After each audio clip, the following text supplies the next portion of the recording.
Have you ever wondered how you get instant hot water when you turn on your faucet? Let's take a look inside and understand how a water heater works. Water heaters are essential appliances in any home, providing us with comfortable hot water for daily tasks. But what exactly are they? Simply put, a water heater's purpose is to heat and store water at a set temperature until it's needed in your kitchen, bathroom, or laundry. The most common types are tank, which store hot water, and tankless models, which heat water on demand. Today, we'll focus on the traditional tank system. The process for heating water in a tank is straightforward, involving a continuous cycle of cold water intake, heating, and hot water output.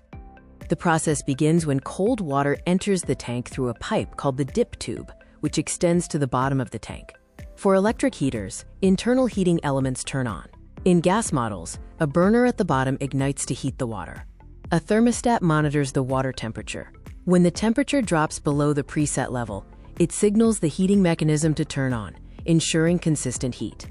Once heated, how does the hot water get to your faucet? This involves a simple principle of physics and pressure. Since hot water is less dense, it naturally rises to the top of the tank where the hot water outlet pipe is located, ready to be delivered to your home. A critical safety feature is the temperature and pressure relief valve, or T&P valve.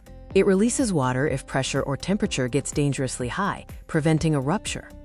Understanding the mechanics of your water heater can help you troubleshoot minor issues and appreciate the simplicity of its design.